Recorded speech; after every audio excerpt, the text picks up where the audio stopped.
Saving with Steve show, where we talk about the ins and outs of money, pretty much everything under the sun that relates to you having a happier, healthy relationship with money. I do want to thank you for joining us today. We've got a very interesting show. Now, later in the episode, I'm going to talk about the impact of Iran, Israel, what's going on with the Federal Reserve, what's happening in real estate. But first, we have something very, very special for you. We're in the midst of travel season. Everyone wants to save big, especially with these tariffs. You know what? The big thing is save big, travel far, smart ways to explore for less. We have Trae Bodge here. She's going to help you do just that. Now, let me tell you a little bit about Trae. Trae is an accomplished how do I pronounce that? Oh, BIPOC. BIPOC. Yep. Okay. Cameron, edit that out. She's an accomplished BIPOC lifestyle journalist, broadcast commentator who specializes in smart shopping, money saving for over a decade. She's appeared in over 1,000 times, including Good Morning America, NBC News, Today Show, Inside Edition, network affiliate nationally. She was named the 5 Black financial influencers to follow in 2024 by NerdWallet, one of the 10 best savvy shopping bloggers of 2024 by CardRate, top voice in retail by LinkedIn, a top personal finance expert say Go Banking Rate and FlexJob.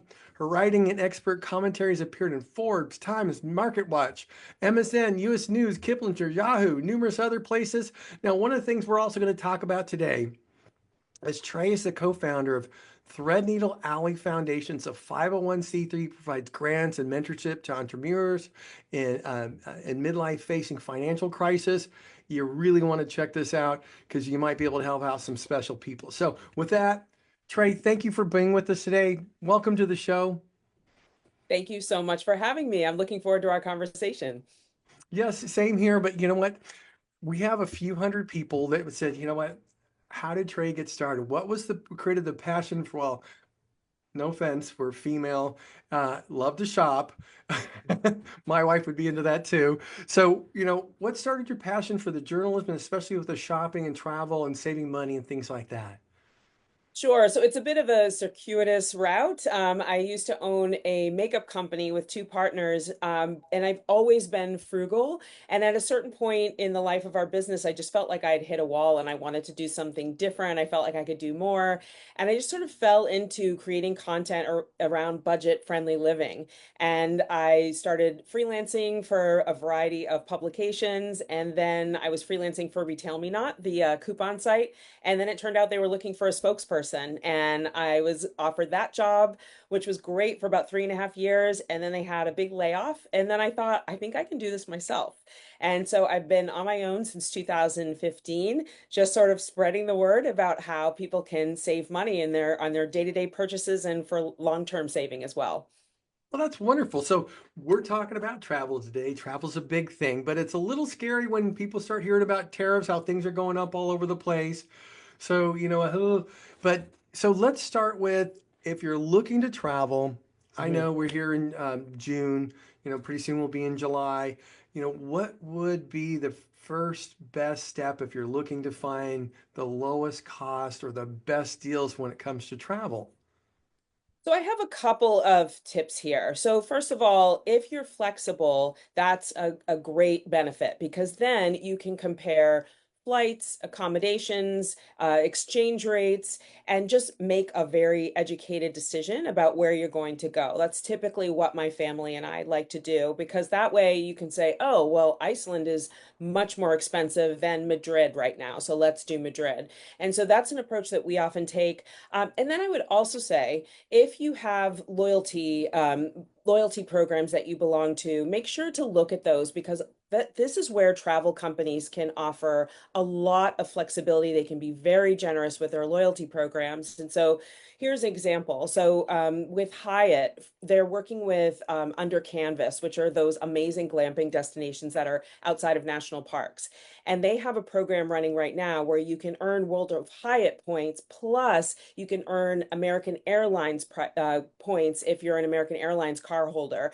So look for deals like that where you can kind of stack and pile on loyalty points, and then you can use all those points that you've gathered for your next adventure. So either be flexible or look for those generous loyalty options. And those are the 2 recommendations that I would take, the 2 roads I would take when I'm planning a trip. That's wonderful. I also know some of those credit cards, especially Hyatt, Mhm. offers if you just sign up and make one purchase, they'll give you 70, 80,000 points right up front. And that's a great point. If you have a healthy relationship with your credit cards and you do tend to travel and you like to say go to Hyatt hotels or you like to fly with a certain airline, like a travel credit card can be a really good way to earn lots of points towards free travel. Perfect. Now, so let's talk a little bit. We're talking that's one way. What are some other ways people can save on airline flights? Mhm. Um, you know, they're all looking for the tips of the trick. Yeah, so it's something that I like to do with flights is I like to, again, if I have some flexibility, that's amazing. You know, I have a daughter who has a spring break, for example, so there's no flexibility there. But then we often take a trip in early September because her school starts late. And so we have some flexibility on the dates. And that's my favorite way to book travel because then you can use a travel aggregator like Google Flights, for example, and you can look online, like if we leave Saturday versus Monday, how does that work? How does the rate change? And you can watch it in real time and get a sense of when your trip should be. And you can save hundreds of dollars by doing this, especially if you're traveling with multiple people. So that's always my approach with flights. So you talked about travel aggregators. So other than Google, are there other travel aggregators that people can see or Yeah, look at? absolutely. You can use a travel aggregator like Hopper. You could also go through an Orbitz or an Expedia, use TripAdvisor. So there are lots of different platforms that you can use, and it just depends on which one speaks to you, if you like the way they work versus a different one. You know, there's no real right way to do it. I just like to find the site that is easy for me to use, and I understand the way it works, and then I'm going to use it more regularly. Well, I actually agree with that because I do the same thing. It's just that there's like three of them that I don't ever want to use because they're too hard. Yeah. So I understand what you're saying there. That's why I'm glad you said the other ones. That's great. Yeah, and you know, I think it really comes down to are you going to use it or not?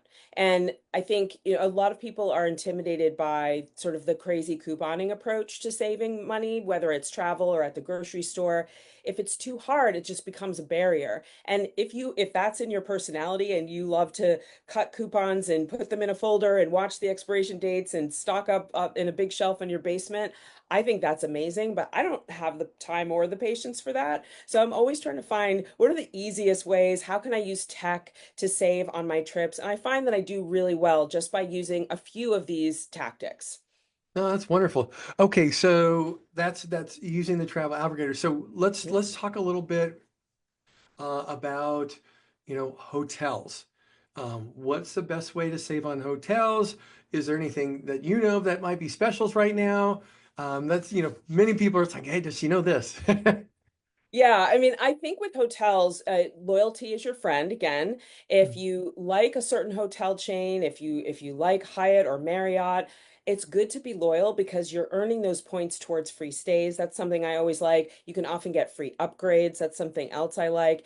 And then I would also sign up for their emails because if they're having a special, you'll receive an email about it and then you can say, "Hey, that actually lines up with a vacation that we wanted to take. Let's take advantage of that."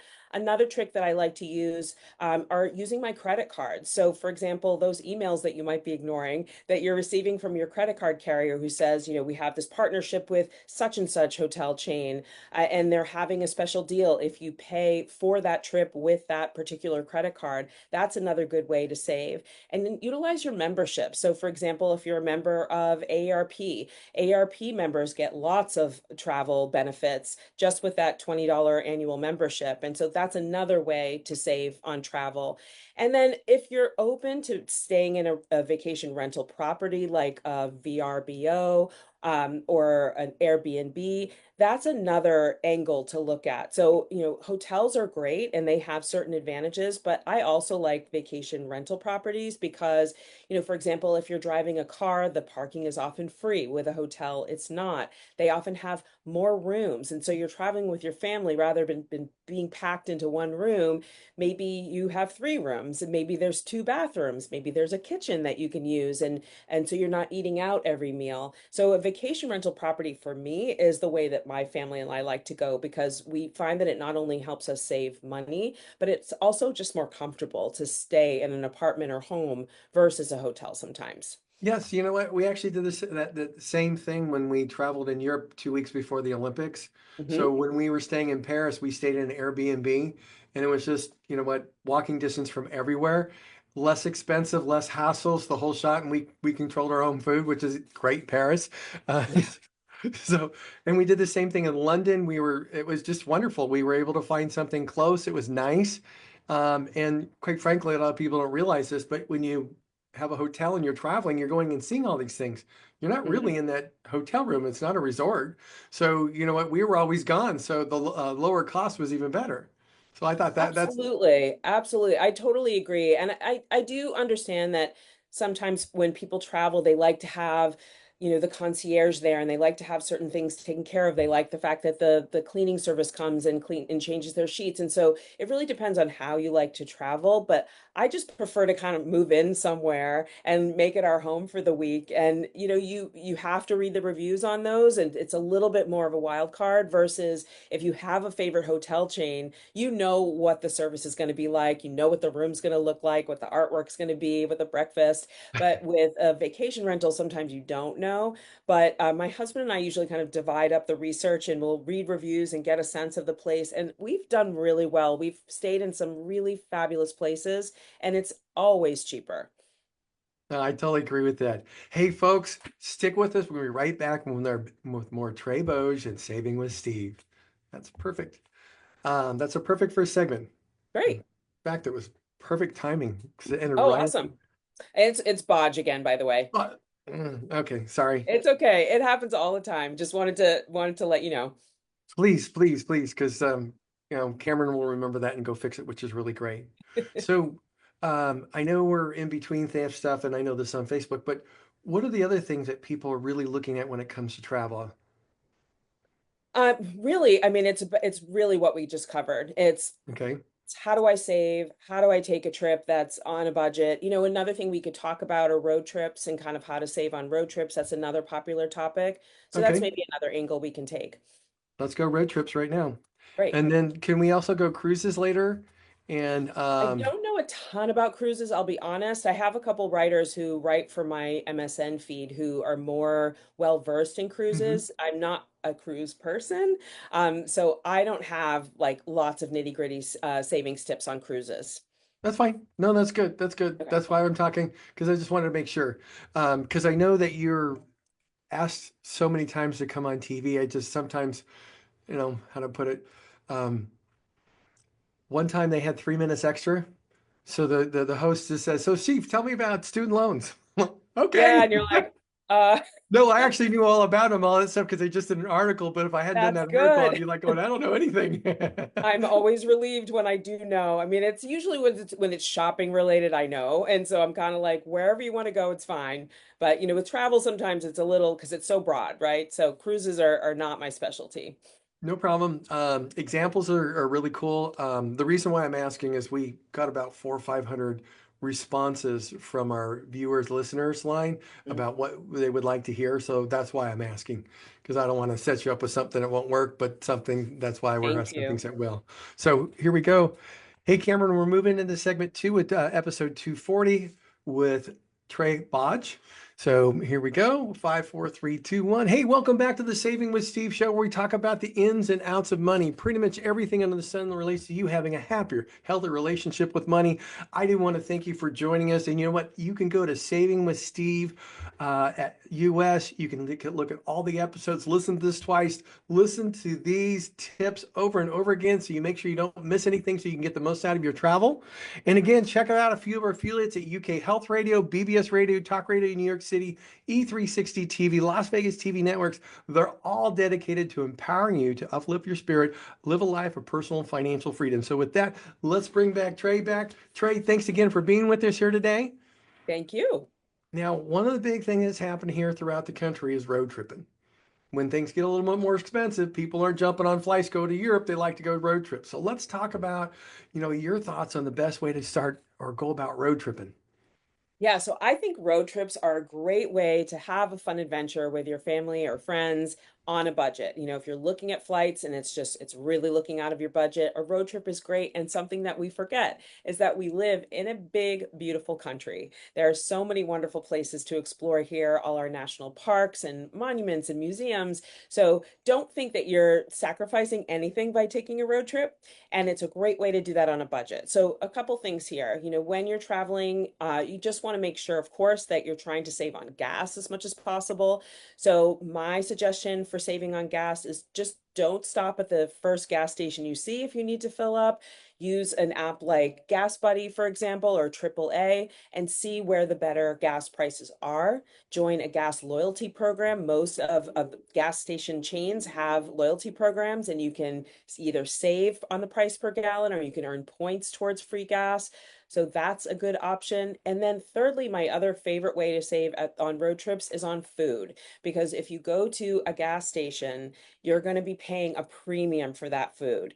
Instead, if you're going on, say, a couple day road trip, go to the grocery store, get a soft cooler with some ice packs, and buy food that you keep in your car with you. It's a great way to save on food versus paying that high price at the gas station. Yeah, I agree with that because you can pay 3 times the cost of a six pack for buying just one soda. Yeah, exactly. And then also, if you're thinking about a road trip, there are certain cities that are safer than others. Apparently, there's a new poll from Allstate that they found that there are a couple cities that are a little bit more dangerous, especially anything in the DMV, the Washington, D.C. area, and Boston are both sort of marked as dangerous cities to drive in Did you because call them the drivers are DMD, the the DMZ? DMV. Yeah, they call it the DMV, which is like the Washington, Baltimore area. So it's a little tricky to drive there. Boston, the same. I grew up in Massachusetts, so I can attest to that for sure. But then on the safe side, we've got areas like the Pacific Northwest and Texas. This is where drivers are friendlier, kinder, safer. So that's something to think about if you're going on a road trip as well. And then, sort of along those lines, with your car insurance, make sure that your car insurance has good behavior discounts. Allstate does, and some others do as well. And if you're a safe driver, you can save on your car insurance, which I love. Oh, that's wonderful. Yeah. So let's keep talking about road tripping. Mhm. When it comes to, you know what, there's a ton of national parks, and the experience at a national park with a family is far different because you can just kind of go park and do your thing for the day or two or three, however you'd Yeah. like. So when registering or reserving national park, going into national parks, what's the best way to go about doing that? So if you're just planning to go and visit the park and you're just driving through or going for a hike, you generally don't have to apply in advance.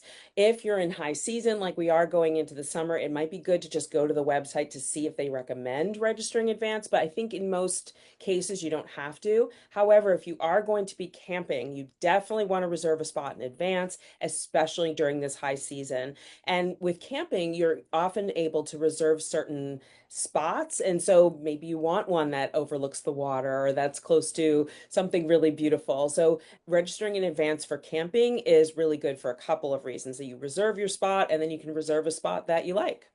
Oh, that's wonderful. So, you know what? Let's now, you know what? Some people pack up, I call it the proverbial minivan. Back in the day, it was a station wagon. Now it's the SUV. But also, people are looking at RVing. Is Mhm. there like, how long in advance should you be registering or reserving and things like that? Well, here we are going into high season. It's always good to get a jump on these things. However, there are a lot of RV rental places out there, so I don't think you're really in danger of, not being able to get an RV. Just be mindful of who's going to be driving that RV. Does that driver have experience driving a large vehicle? I have driven an RV myself, a smaller one, and it's not that easy. So just be mindful of that. Who's going to be doing the driving? If there are a couple drivers, if you can trade off.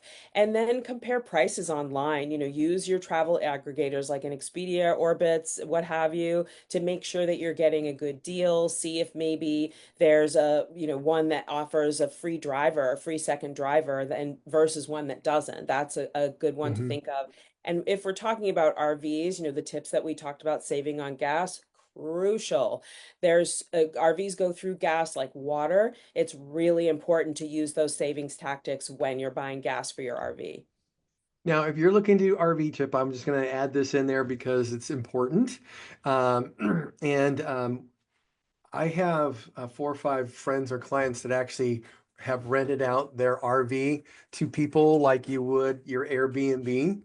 And all of them will take whoever rents it on like a 2 hour driving instruction. Mm, Because what people don't realize is, that RV could be 25 feet. It could be like a camper size. Also could be 35 feet or 45 feet, which require you to learn how to maneuver something that big, a little bit different than a car. It's not a race car, and if you turn the corner too tight, you could be running over another car. So they want to avoid things like that. So it's really important that you take the time to get some schooling there before you go on your trip, especially if you're going to take an RV. But RVs can be awesome because some of the experiences are where you can just park.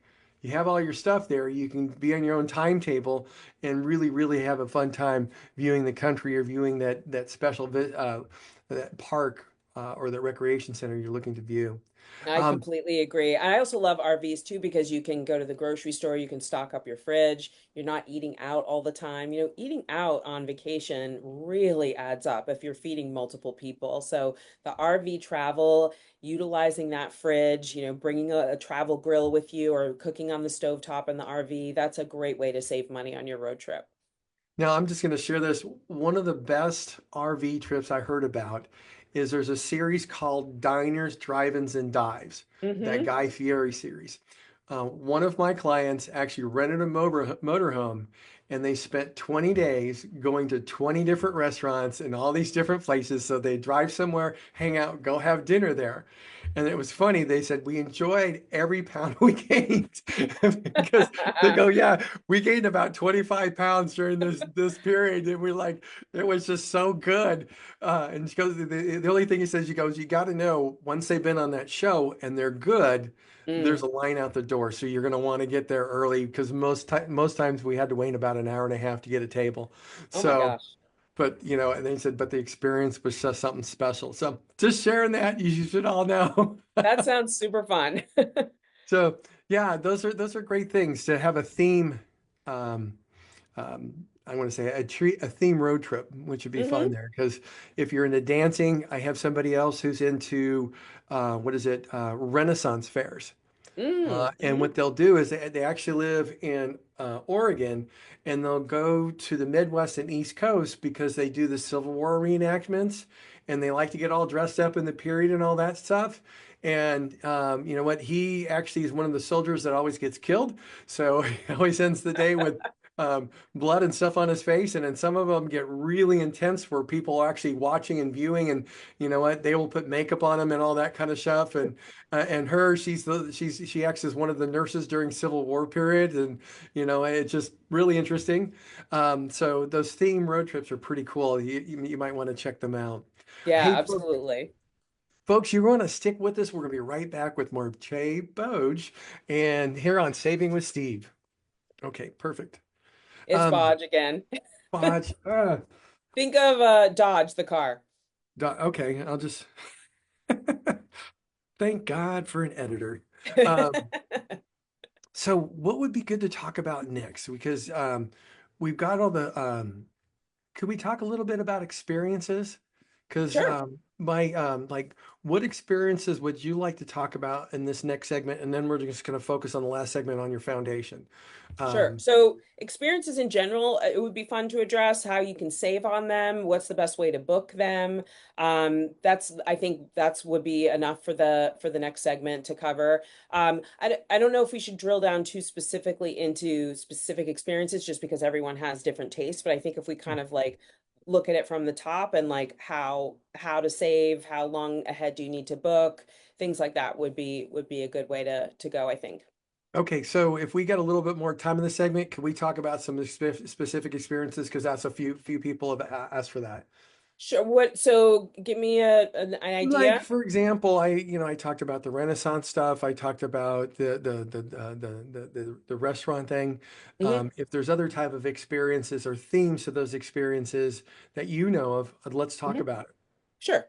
Okay. All right. So here we go. Cameron, we're moving into segment 3 with Trae Bodge.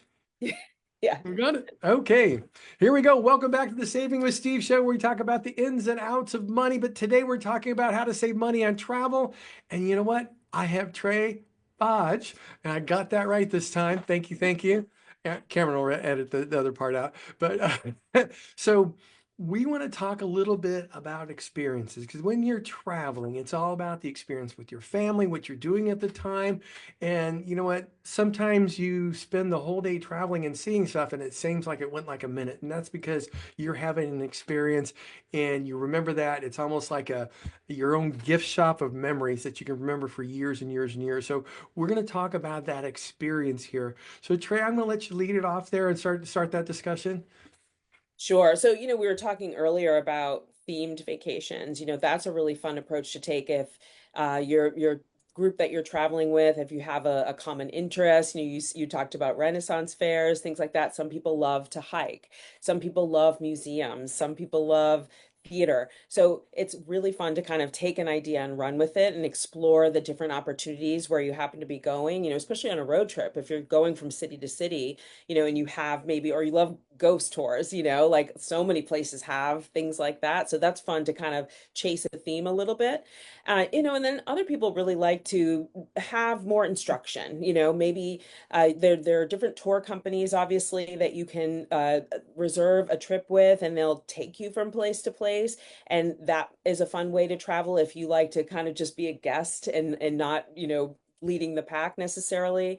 There are ways to save on excursions and tours. A couple of my favorite resources would be Groupon or Viator. These sites have multiple, excursions or experiences that you can reserve.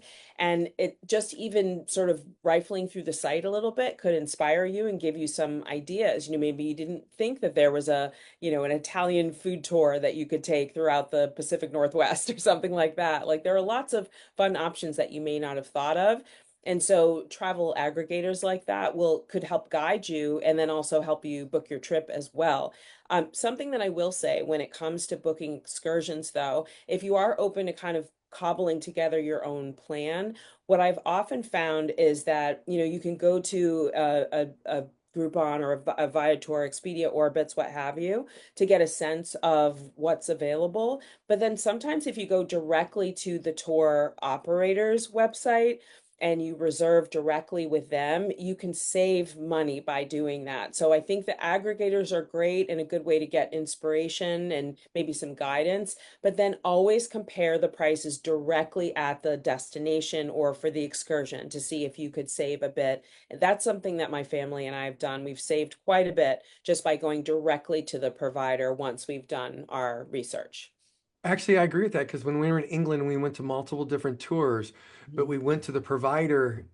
But when we were here in the States trying to look at everything, we actually saved, like, I want to call it, a 30, 40 pounds per person. Yeah. So we're looking at close to $170 just for the difference in the cost for the four of us to go on one of these tours, which is really something else. The Yeah. other thing is, um, on Groupon, one of the things, since I work with people who are retired all the time, Hmm. once they retire, they're trying to figure out, hey, what we can do together, husband and wife, when we're retired.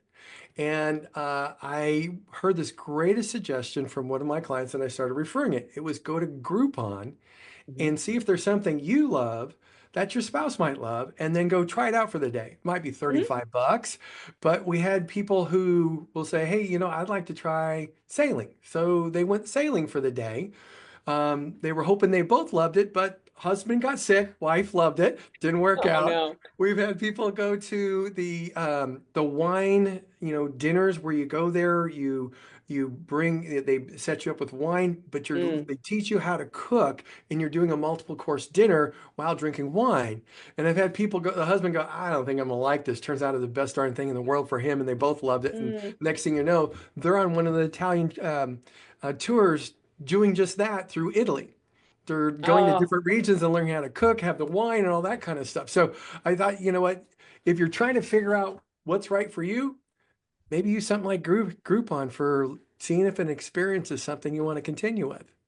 That's a great entry point. I love that idea.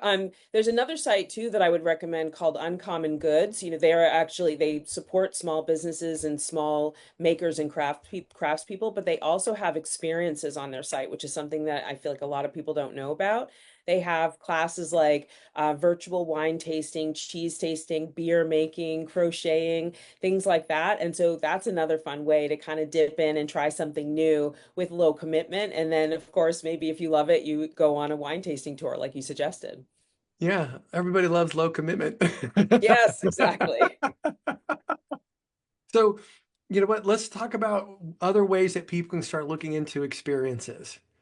So, Yeah, so first of all, I think that there are so many experiences out there and it's so vast. So I do like to go again to those travel aggregators to get a sense of what's out there. Something else I like to do is I like to look at travel blogs. If I'm interested in, for example, going to Barcelona, I'll look for say 4 days in Barcelona. I'll Google that and see what pops up. And inevitably, you're going to find countless blogs about what we would do for 4 days in Barcelona. And through reading those blogs, you can find out about all sorts of cool activities that you can do in that city and surrounding cities, even that might inspire your next trip. So, travel blogs for me are a great resource. Whether I'm undecided about where I want to go or if we've landed on a place, in either case, I like to read travel blogs about those places. And then, I'm inspired to take this great adventure and I have all these wonderful ideas. My husband and I kind of like to throw ideas into a Google Doc that we share. And then when we arrive, we have this whole kind of big art itinerary that we've both found. And usually there's tons of overlap because we have similar interests. It's like, oh, yeah, you mhm. want to go to that museum and that wine tasting and that food tour. But that's a fun way to do some research too. So you're not doing all the digging yourself. And then I would also say it's something that I just recently discovered. We were planning a trip to Mexico City, my husband, my daughter, and I. And I heard someone say, have you ever tried AI for travel for planning an itinerary? And I was like, what are you talking about? I use AI for research, all sorts of things for my work, but I had never tried to plan a trip using AI. Let me tell you something, you can do it. You can just enter into AI, 4 day itinerary for two adults and an 18-year-old kid who loves, new wave music, whatever it is, and you literally will get an amazing itinerary. We use that as the bones of our itinerary for our Mexico City trip, and then threw in other things that we had seen on travel blogs and other travel sites, and we had the most spectacular time. And so AI is a really good place to start as, just as a skeleton of your trip, but Mhm. AI is pulling information from the whole internet, right? And Yep. now it's very, very current. So that's a great way to do research too, that takes some of the labor away for you. I'm going to say this. We actually do the Google Doc for our family, but I'm Uh-huh. also going to say my wife, we went to Nashville for my wife and daughter's birthday at the end of May, and we used AI to plan the whole thing. Mhm. And it asked for interests and things like that. And it suggested, hey, you can go to a rodeo. Turns out my daughter liked rodeo. Turns out at the rodeo, if you want to see a concert, Jelly Roll was playing. So we got to go to this rodeo. I haven't been to a rodeo since the Calgary Stampede, like 25 years ago. And Mhm. then we got to see, as part of this rodeo, Jelly Roll was in concert. So my daughter was covered. And then, it also told us about all the little cool places that people go and see.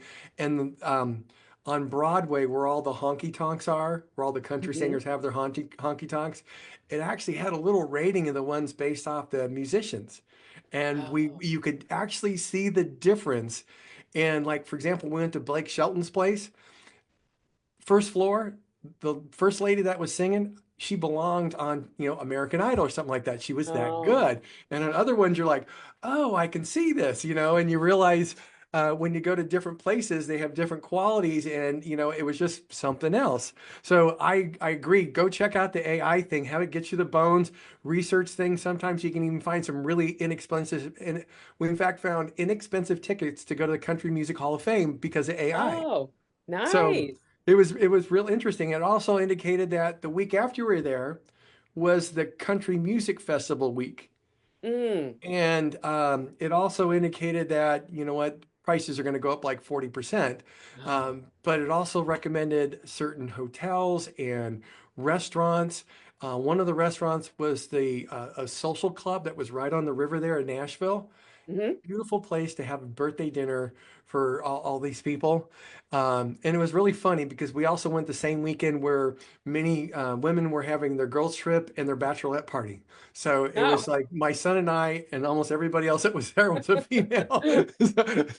So it was really interesting. But yeah, AI is awesome. It So, is. I'm so glad that you used it the same way we did. I mean, I literally fell into it and I was like, oh my gosh, this is incredible. well, my wife fell in it because she's remodeling the house and she used AI to Mm, help with remodels. So she goes, well, let's try here. yeah, it's amazing.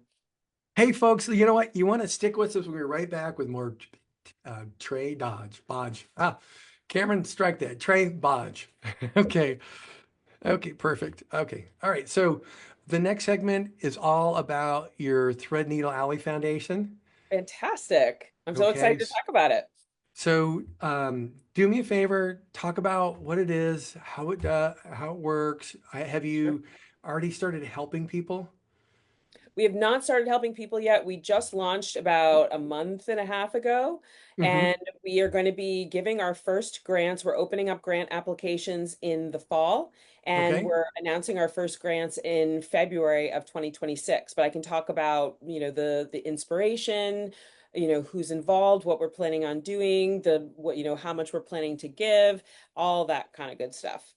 Okay, and how people can go and where the link is, and if you'll provide us the link to your 501(c)(3) and the Yeah. link to sign up for those grants, that would be wonderful.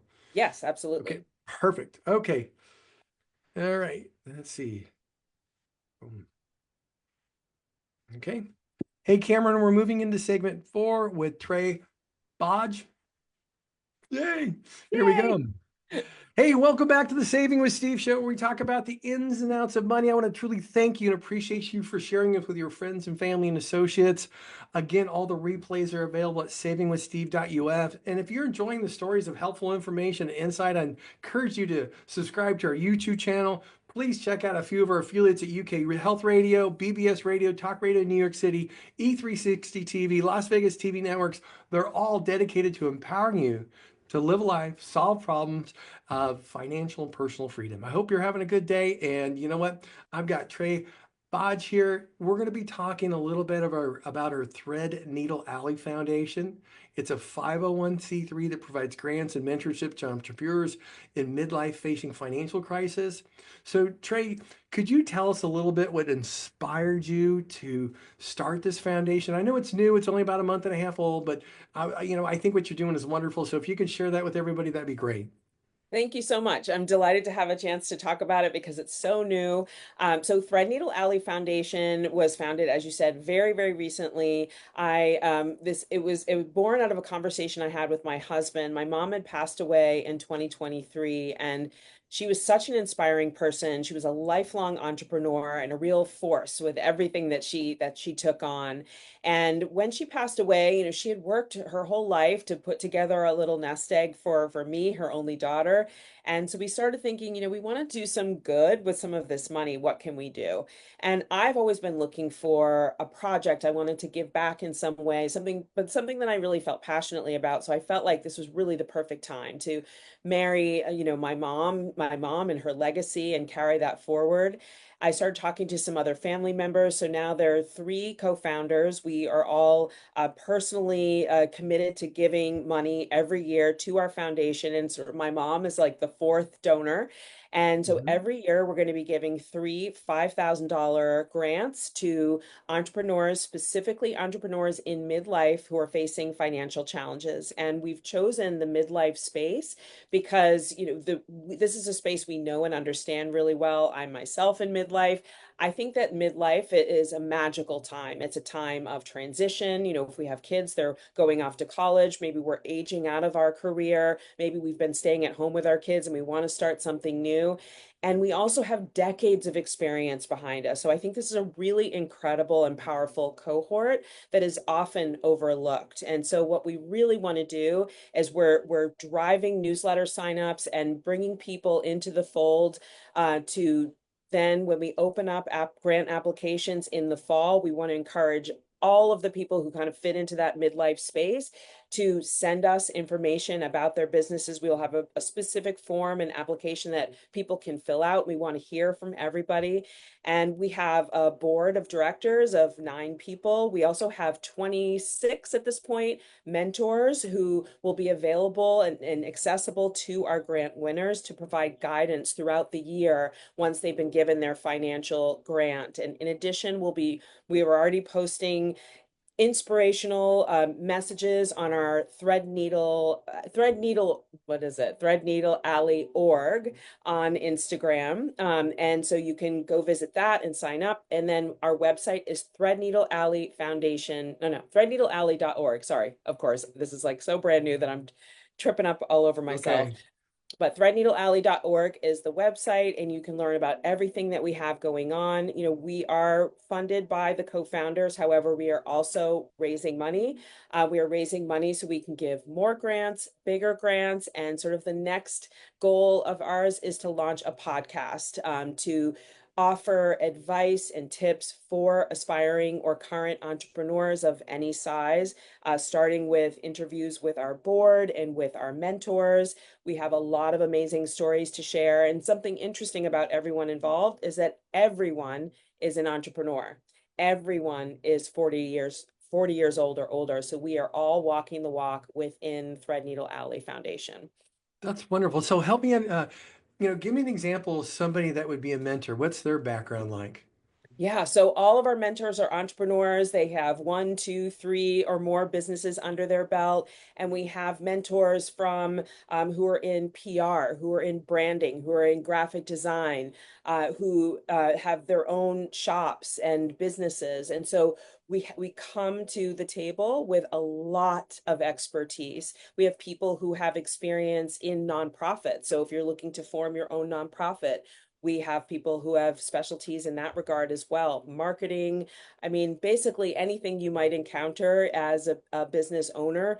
Finance, we have 2 CFPs on our board. So we have a lot of badass people who are going to be Yeah. offering incredible advice. And they'll be giving each winner will have a chief mentor who will meet with them every single month on a virtual Zoom to help offer guidance and then make connections to the other bench of mentors who we have. And you'll be able to reach out to our mentors as well. So we're super, super excited to open those grant applications, choose our first 3 winners. And then my hope is that we'll just be offering bigger and more grants throughout the years and partnering with other groups who are interested in offering grants and having a grant under their name, for example. So I like Mhm. to think big and I feel really excited about this. I think this is going to be awesome. And so I'm just super passionate about it, as you can see.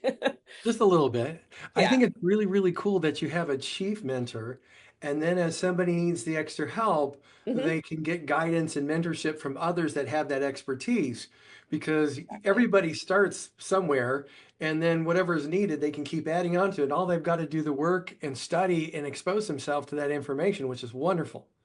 Thank Now, you. I'm so glad you like it. I like the fact that they'll have that one person to go to, and we're going to pair the winners with someone who aligns with what maybe their goals are or the challenges that they're having. So it'll be a really strong pairing. And then that mentor will make other introductions, say, oh, you need to talk to our other mentor who's a graphic designer to help you with branding, or let me introduce you to so and so who can help you with PR, things like that. So we're really, really excited about our endeavor. so I have a question. Mhm. You know, we have, when my wife was one of these, when the kids are out of the house, during college, they're on their own. You see them a week or two here or there, and you're trying to figure out something new. And you look at something like this saying, hey, you know what? Can I do that? Do I have the skills?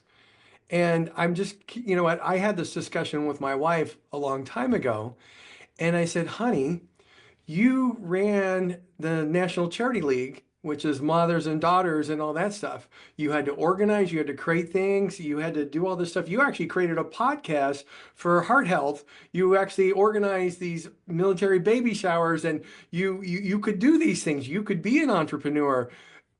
And the reality is, each and every mom has learned how to manage their house, their family, and all that kind of stuff. So I just want to say to all those moms that might be going, this might not be for me. What is your passion? You know what? Is it crafts? Is it this? Is it that? You know what? Would that be something some type of person the foundation would be looking for? Yes, absolutely. I mean, we are looking for people who have their idea fleshed out, that they've registered their business in their state. We will have criteria like that to make sure that they're kind of like, at least just up and running, that they hopefully have some social media presence. They're Hmm. going a little bit. They don't have to be big, they don't have to be well established, but we want the ball to be rolling a little bit so we can then pick that up and help them with those areas that they're finding challenging. Maybe it's finance or PR, marketing, branding. There are so many things to think about as a business. And it's been interesting for me. I've never started a nonprofit before. I've started businesses before, but this is a whole new learning experience for me, which has been really informative because now I'm like, okay, I'm starting from scratch. I'm building this from nothing. Like, this is the experience that our entrepreneurs have recently gone through. And so I think this is like a really special group, like you said, when you're talking about your wife and all the experience that she has, like she has the experience to start and run a business. And so I want to inspire people in midlife who are kind of feeling like, where's my purpose? My children are gone, and what do I do now? And I'm just so excited about this group, this age of people who just have so much experience under their belts. Hmm. I just, what, for me, I just want to encourage people who might have been in a position where they were, their role was to make sure the kids had a home. They make sure they were taken care of. They managed that household. They did things for the school typically, or they had to organize things. Y'all have the skills. It's just, what is your passion now? What would you like to see? What's the next step? You don't have to go work for somebody. You can go work for yourself. Yeah. And you know what? The reality is that's what your foundation does is the opportunity that you provide. More importantly, you provide the opportunity of knowledge and experience that could be passed down. And I think that's wonderful. Thank you so much. We're super excited, and I'm very I've run my own businesses for a long time, and so this for me is like this is the next step to where I want to lend my passions. And I feel Mhm. like a lot of people are intimidated by starting their own business, or they encounter those kind of barriers and they don't know how to get over them. And I realize, oh my gosh, I know so many people who have created their own businesses who could help and help sort of get over those barriers and send someone on their way. So we're really excited. I mean, we're going to be doing this every year. And again, like I said, I mean, I'm really hoping to grow bigger grants, more grants, and just keep going. And maybe even broaden to younger people as well. We're starting in midlife. This is something that we feel really strongly about. But I Mhm. do think that younger people need a hand as well. And so that's kind of like my next goal is to go for younger people and helping them too. But that's probably a couple years down the road. No, that's great. Okay, so next step, if somebody would like to donate to the Threadneedle Alley Foundation, Mhm. how do they go about doing that? Sure. So that you go to threadneedlealley.org. We have a donate page and it talks all about what we would use the money for. We are a 501(c)(3). All donations are tax deductible. We are connected with Give Lively, which is our donation platform. So when you donate, you very quickly get a thank you letter that you can use for tax purposes. So we welcome fundraising. If you are an entrepreneur, we recommend signing up for our newsletter so you'll be in the loop when we do open our grant applications. And then I would also say follow our Instagram as well, because we're posting all sorts of great advice from our mentors and our board members. And there's a donate button on Instagram as well. So we're trying to make it as easy as possible for people to support what we're doing. That's wonderful. Trey, I want to thank you for being here. And by the way, how can people get connected with your Instagram if they want to learn about travel trips, shopping things, the whole shot?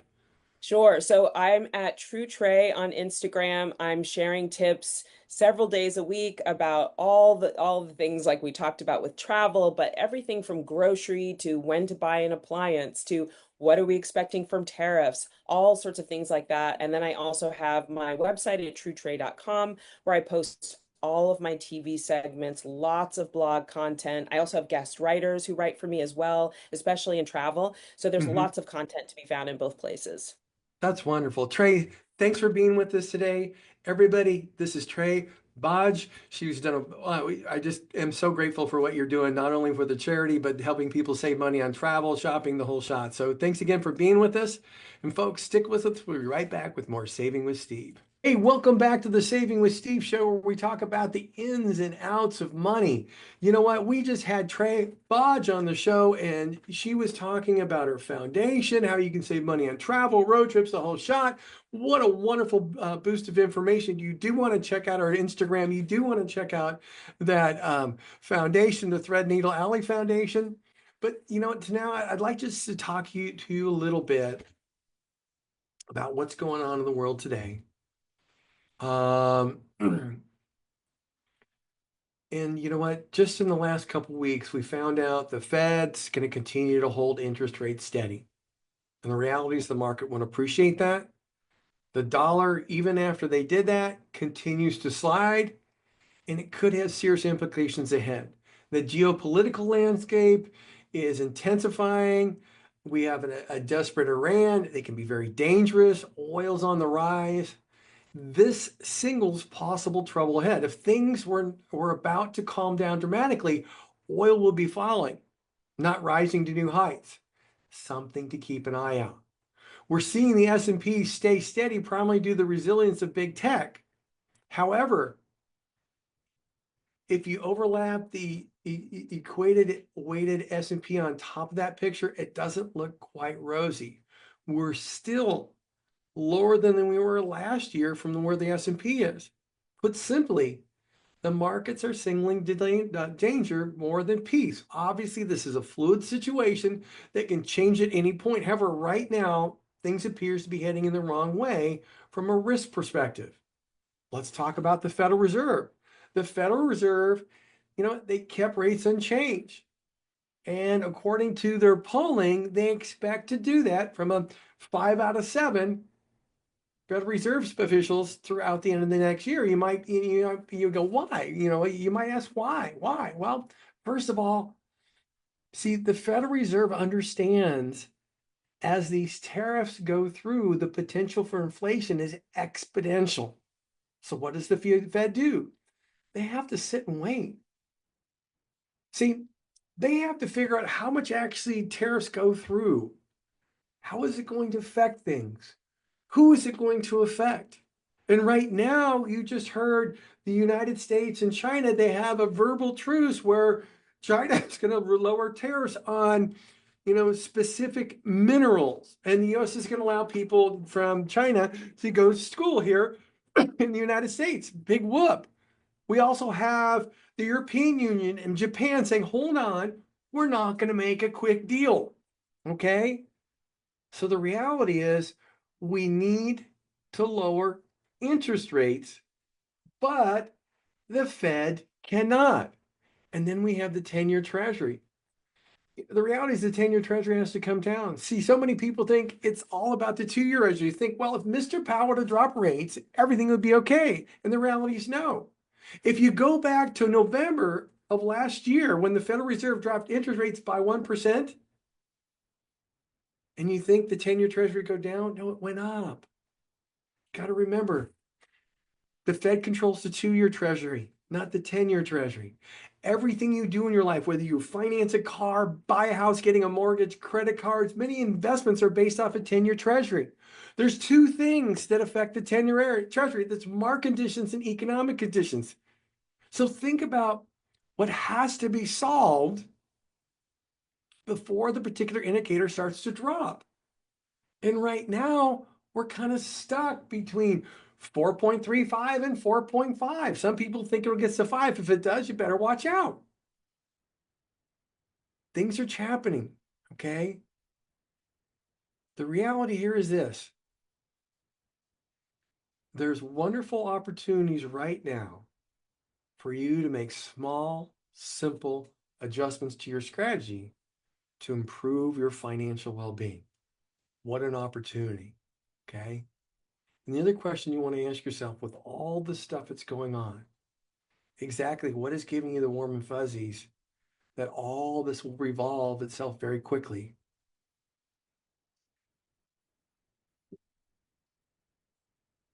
Again, It's a small adjustment to your strategy so you can avoid possible chaos and disruption in your current lifestyle. Let's next talk about mortgage rates. Mortgage rates have dropped a little bit yet, but home buyers are sitting still. According to Mortgage Bankers Association, demand for purchase loans actually have surged 10% last week and up from 20% from this time last year. Even refinance applications. And you probably want to go, why? Well, because in some markets, inventory is loosening up just enough to give buyers more option. And when that happens, people act, rates or no rates. Another interesting stat, consumer sentiment about buying homes just hit an all-time high point since last fall, according to Fannie Mae. And again, I want to spend a special shout out to Glenn Henderson at Premier Homes for providing this information about what's going on with mortgages. Think about this. Only 26% of Americans say it's a good time to buy a home, but that's up from 14% a year ago.